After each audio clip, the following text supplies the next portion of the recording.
Hello, नमस्ते, good morning, Ram Ram. कैसे हैं आप? अच्छे ही होंगे। फिर से एक बार आपका टीचिंग विद पैशन पे बहुत बहुत स्वागत है। तो चलो हिंदी की पेडागॉजी पढ़ रहे हैं हम, जो कि हमारा तीसरा लेसन चल रहा है। सॉरी, मेरा शो और शो थोड़ा गड़बड़ा रहा है। तो तीसरा लेसन ये हमारा, जो कि है भाषाई कौशल्य और भाषा विकार। बहुत मोस्ट और अच्छा चैप्टर है, इम्पोर्टेंट भी है आपके सीटेट के लिए। तो सबसे पहली बात आपके लिए, आप टीचिंग विद पैशन को लाइक करें, शेयर करें, सब्सक्राइब करें। देखिए, मेरे पास अभी पीपीटी बनाने के लिए कोई लैपटॉप वगैरह अवेलेबल नहीं है, जो है उसमें कुछ करना यानी ज़िंदगी, ऐसा मैं मानती हूँ। जो है ज़िंदगी में, अगर आप जो नहीं है उसके लिए रोते बैठेंगे तो आपके लिए जो है आप उसका भी लाभ नहीं उठा पाएंगे। तो इसलिए हम जो है मैं उसमें आप तक जो पहुँचाने की कोशिश कर रही हूँ, जितना बन पड़ेगा मुझसे मैं उतना कर रही हूँ। तो इसका मतलब ये नहीं है कि ज़िंदगी में आपके पास बहुत कुछ होना ही चाहिए। आपके पास जो भी है उसमें आप जितना कर सकते हो वो अगर आप कर रहे, तो आप कुछ मतलब जो बन पड़ा है मैं उससे उतना मैं अपने ओर से कर रही हूँ। तो मैं ये मानने वालों में से हूँ कि जो नहीं है उसके लिए रोते बैठने से अच्छा है जो अपने पास है उसे जितना बन पड़ेगा उतना करो, क्योंकि सुधार और अच्छाइयाँ हमेशा आपके क्रिएटिविटी से आएगी, आपके करने से आएगी। तो वक्त ना ज़ाया करते हुए फिर से एक बार आपका स्वागत है। टीचिंग विद पैशन को लाइक करें, शेयर करें, सब्सक्राइब करें, अपने दोस्तों तक पहुँचाएँ। वैसे अगर बड़ा मोबाइल ना हो तो भी चलेगा, बहुत बड़ा बहुत उसमें स्टोरेज ना हो तो भी चलेगा, आपके पास बहुत अच्छी लाइट सिस्टम ना हो तो भी चलेगा, आपके पास अगर बहुत बड़ा कैमरा शूट करने के लिए ना हो तो भी चलेगा, अगर आपके पास टेक्निकल इश्यूज़ है, सेटअप नहीं है तो भी चलेगा। खाली आपके अंदर एक जुनून और जज्बा होना चाहिए कि मुझे कुछ करना है। आपके पास सब कुछ दौड़ के आ जाएगा। खाली आपकी जो एक करने की मतलब करने की चाह है वो दिल से और अंदर से आनी चाहिए। एक आग की तरह आप ज़रूर कुछ कर पाएंगे जीवन में। तो चलो, मोटिवेशनल वीडियो हो जाएगा ये ऐसा ना बनाते हैं। अगर आप कहीं पे मनोरंजन करना चाहते तो मेरा एक शायरी का चैनल भी है, जो शायरी शॉर्ट्स विद एसपी के नाम से, जिसकी मैं लिंक ही डिस्क्रिप्शन में दे दूँगी। और मेरा एक पर्सनल चैनल है जो कि संगीता पूर्णेस ब्लॉग है। अगर आप वो देखना चाहते हैं तो उसकी भी मैं लिंक डिस्क्रिप्शन में दे दूँगी। पढ़ाई के साथ साथ मोटिवेशन ज़रूरी है। पढ़ाई क्यों करनी है, इसके लिए अभी प्रेरणा ज़रूरी है। तो वो मेरा एक खुद का चैनल है, मतलब वो सब मेरे खुद के हैं, पर वो थोड़ा पर्सनल है कि जिसमें मैंने अपने अनुभव शेयर किए हैं। अगर आप देखना चाहते हैं तो उसकी लिंक भी मैं डिस्क्रिप्शन में दे दूँगी, वहाँ पे जाके आप देख सकते हैं। तो चलो, वक्त ना ज़ाया करते हुए आते हैं हमारी पढ़ाई की ओर। तो भाषाई कौशल्य और भाषा विकार, हिंदी के अभी 2 चैप्टर बाकी हैं। दो चैप्टर में आपकी पेडागॉजी ख़त्म हो जाएगी। अब 15 मार्क का आपका काम करीब ये कंप्लीट हो जाएगा। क्वालिटी अगर दिख नहीं रही है, मतलब आपका वीडियो अगर ठीक से दिख नहीं रहा, ब्लर हो रहा है, तो आप क्वालिटी बढ़ा के देखिए। इसको मैं काइन मास्टर में एडिट करके आप तक पहुँचाऊँगी, तो क्वालिटी आपको 1080p पे देखने को मिल जाएगी। आप वहाँ पर क्वालिटी इंक्रीज़ करके देख सकते हो। तो भाषाई कौशल्य, सबसे पहला कौशल्य है सुनना। भाषा को सुनना पड़ेगा। श्रवण कौशल्य ऑरल स्किल है, ये ऑरल स्किल है। तो जो बच्चा जन्मने के बाद वो बहुत सारे वर्ड सुनता जाता है, अच्छा है, स्वीट है, प्यारा है, तो ये बातें वो भरता जाता है अपने अंदर, सुनता जाता है, बाद में वो बोलने की कोशिश करता है। तो सुनना सबसे पहला कौशल्य है, ऑरल स्किल है ये। दूसरा मौखिक अभिव्यक्ति, यानी क्या ये भी औरल स्किल है। ये औरल और ओरल में फ़र्क है, थोड़ा सा इसको गौर फरमाइए। ये बोलने से संबंधित है। ये मौखिक अभिव्यक्ति है, इसमें कुछ प्रोडक्टिव होता है, यहाँ पे कुछ एक्सक्रीट होता है, कुछ निकल के आता है। पढ़ना रीडिंग है, रीडिंग से ये वाचन कौशल है और ये रीडिंग से रिलेटेड है। उसके बाद में लिखना एक अभिव्यक्ति है। तो गृहमयात्मक कौशल्य और अभिव्यक्तात्मक कौशल्य, दो देखिए, ये जो है तो ये निष्क्रिय है, पैसिव है, और ये जो है तो ये एक्टिव कौशल्य है। इन दोनों में फ़र्क है। पढ़ना और सुनना, ये जो दो है, ये अपने अंदर भरना। पढ़ने से क्या होता है, ज्ञान भरता जाता है, मतलब वो आपके अंदर भरता जाएगा ज्ञान। और सुनने से क्या होगा, जो बातें हैं जो आजू बाजू से सुन रहे वो दिमाग में भरती जाएगी, तो उसमें प्रोडक्ट कुछ निकलेगा, क्या प्रोडक्टिव है क्या, ये नहीं है।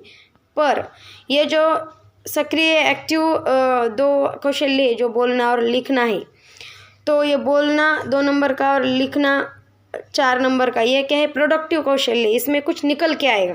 अगर आप कुछ बोलेंगे तो वो सामने वाले को सुनाई देगा, मतलब वो निकल के आएगा आपके जरिए कि कोई कुछ सुन सकता है। आप अगर कुछ लिखेंगे तो वो आपके पेन के ज़रिए आपके नोटबुक पे उतर के आएगा, मतलब यहाँ पे भी प्रोडक्टिव स्किल है। तो इसलिए बोलना और पढ़ना ये प्रोडक्टिव स्किल है, और सुनना और पढ़ना ये क्या है, तो ये प्रोडक्टिव नहीं है, ये निष्क्रिय एजेंसी है। यहाँ पे कुछ वो निकल के नहीं आता, यहाँ पे कुछ निकल के आता है।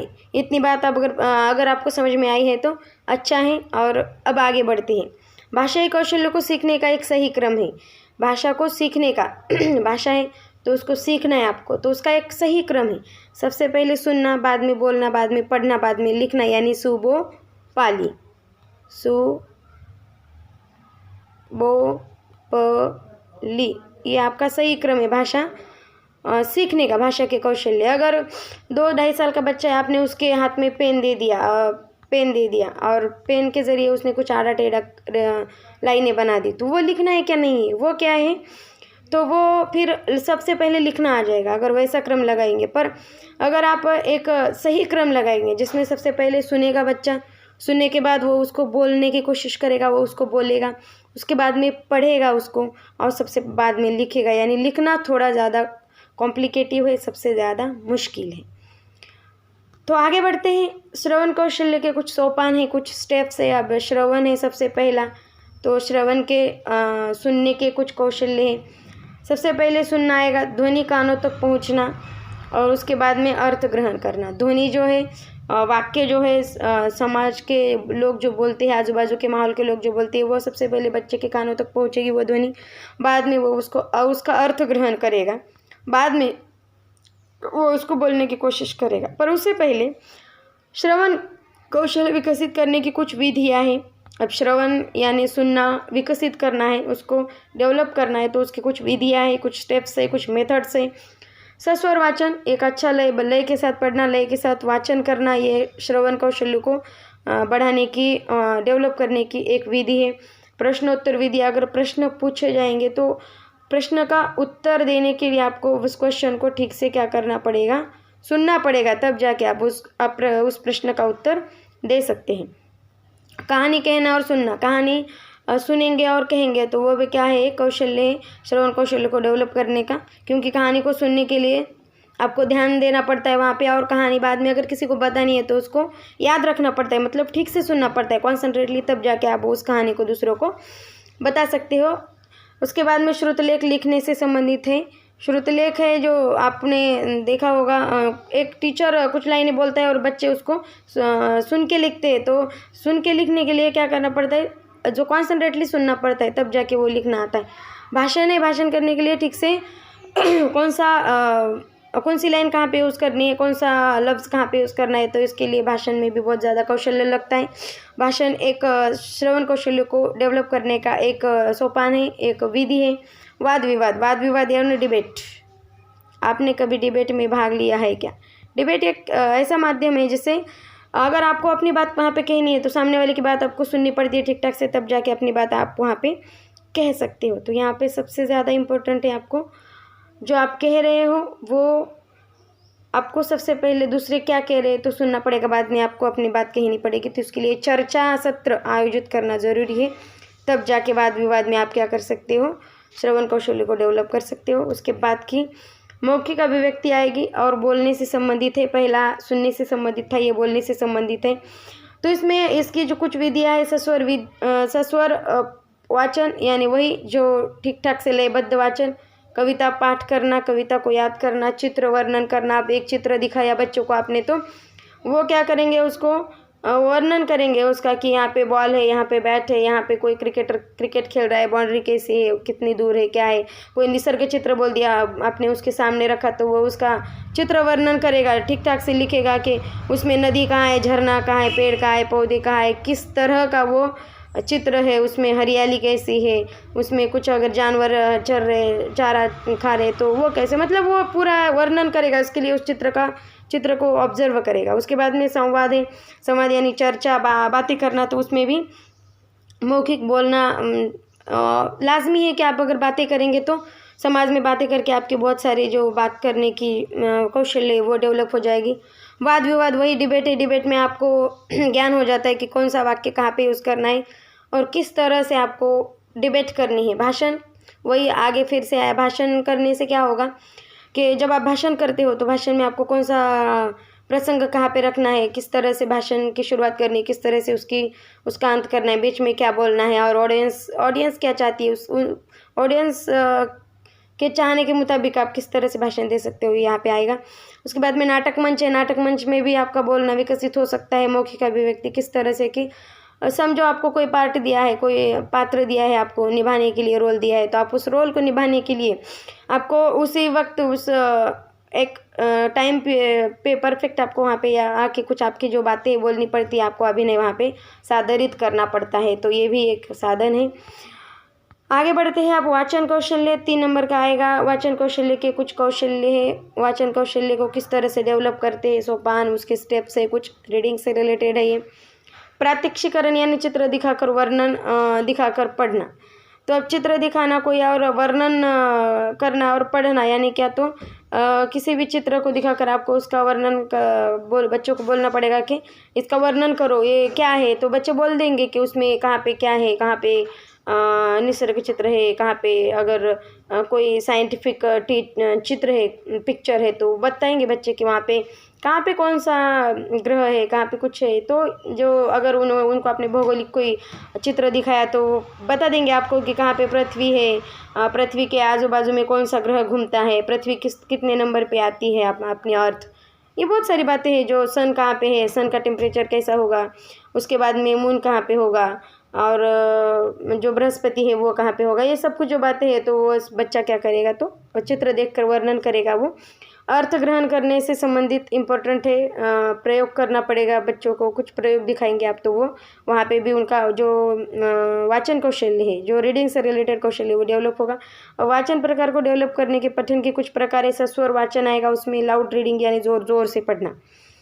उसके बाद में व्यक्तिगत वाचन आएगा। व्यक्तिगत वाचन यानी खुद एक व्यक्ति पढ़ेगा। वाचन के प्रकार हम आगे पूरी तरह से देखेंगे। वाचन के प्रकार है व्यक्तिगत वाचन। व्यक्तिगत वाचन जो लाउड रीडिंग देखी हमने, ज़ोर से पढ़ना। उसके बाद में आएगा सामूहिक वाचन यानी ग्रुप रीडिंग। ग्रुप रीडिंग छोटी कक्षा के लिए इम्पोर्टेंट है ये, कि ग्रुप में बच्चे क्या करते पढ़ते हैं ज़ोर ज़ोर से, और फिर वो उनकी जो लय ताल है तो वो वहाँ पे वो निकल के आते हैं। 2 या 2 से ज़्यादा लोग यहाँ पे इकट्ठा आके पढ़ेंगे यानी सामूहिक रीडिंग। और जो व्यक्तिगत वाचन है उसका दूसरा पॉइंट है उसी के आगे आदर्श वाचन एक है और दूसरा अनुकरण वाचन है। आदर्श वाचन वो है जो शिक्षक करेंगे और अनुकरण वाचन वो है जो विद्यार्थी स्टूडेंट करेंगे। तो आदर्श वाचन क्या है?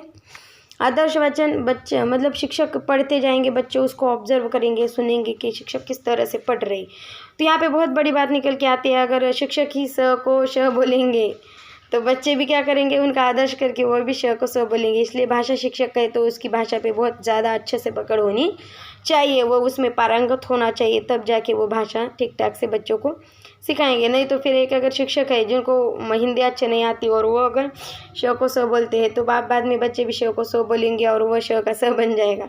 तो ये नहीं होना चाहिए। वहाँ पे शिक्षक का जो वाचन है वो आदर्श होना चाहिए। स्वल्प विराम, अल्प विराम, प्रश्नार्थक चिन्ह, वहाँ पे किस तरह से वहाँ पे वाचन में क्या करना है, उतार चढ़ाव लाना है, वो शिक्षक को पता होना चाहिए, ताकि बच्चे उसका वो ऑब्जर्वेशन करके बाद में उस तरह से पढ़ेंगे। अनुकरण वाचन यानी शिक्षक पढ़ेंगे और बच्चे क्या करेंगे, उसका अनुकरण करेंगे, वैसा वाचन। उसके बाद में मौन वाचन। ये वाचन मौन वाचन नहीं था, तो ये वाचन कैसा था?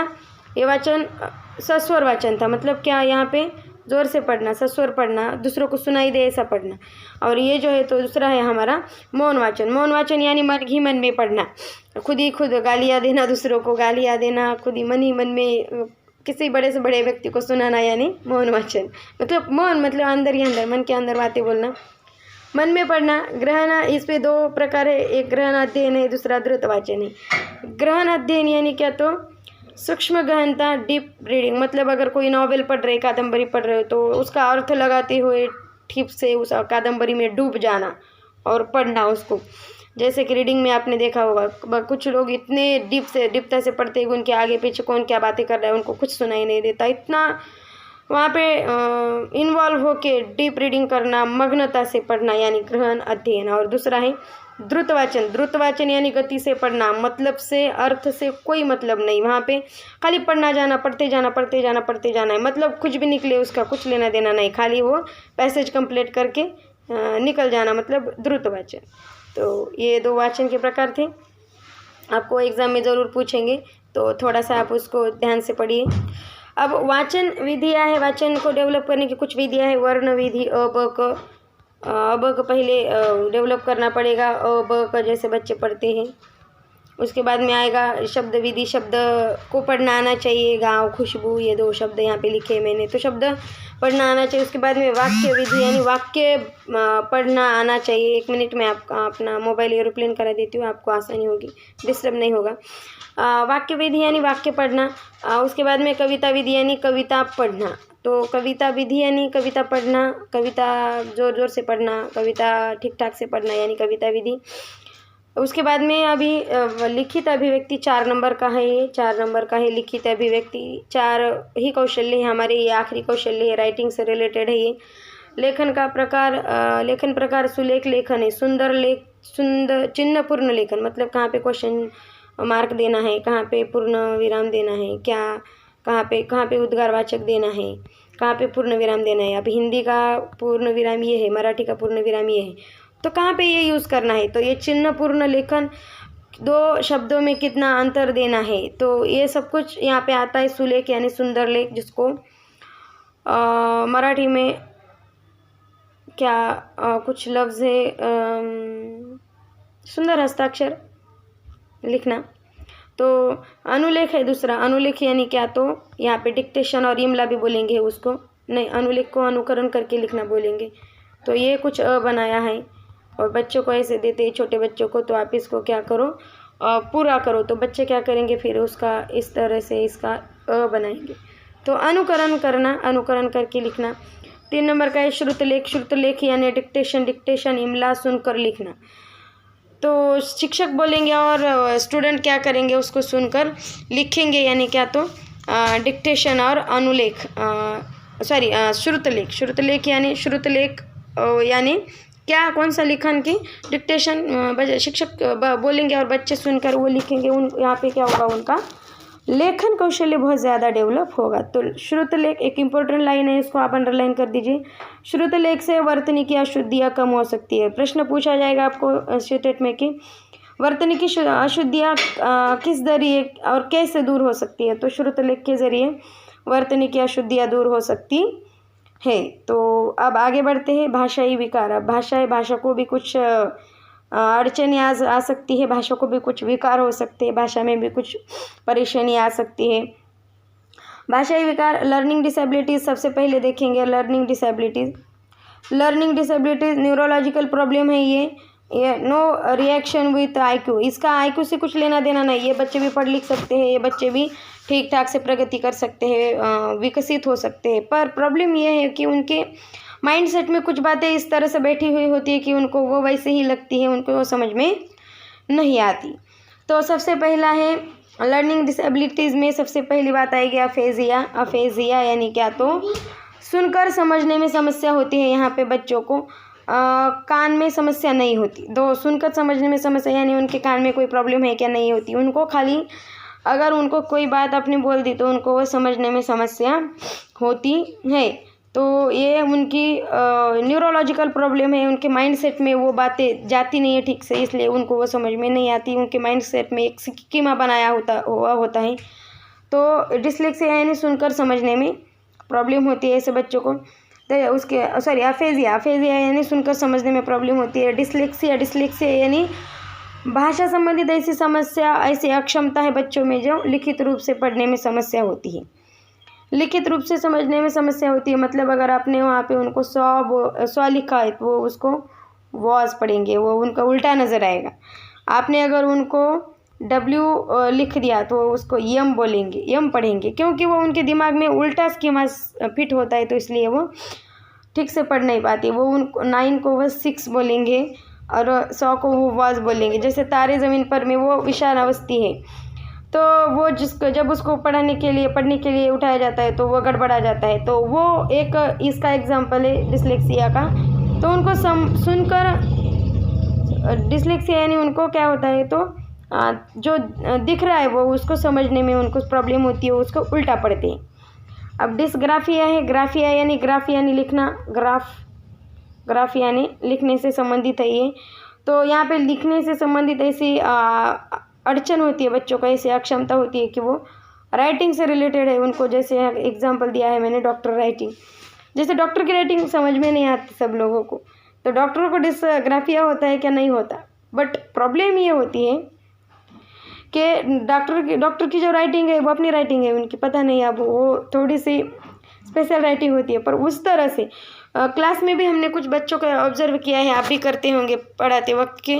कुछ बच्चे ऐसे होते हैं कि उनको लिखने में इतनी समस्या होती है कि आप वो पढ़ पाते हैं, मतलब लिखने में समस्या है तो पढ़ने में भी आएगी ऑब्वियसली, पर उनकी राइटिंग समझ में नहीं आती। वो कौन सी लिपि में लिखते हैं पता नहीं, पर उनकी राइटिंग समझ में नहीं आती।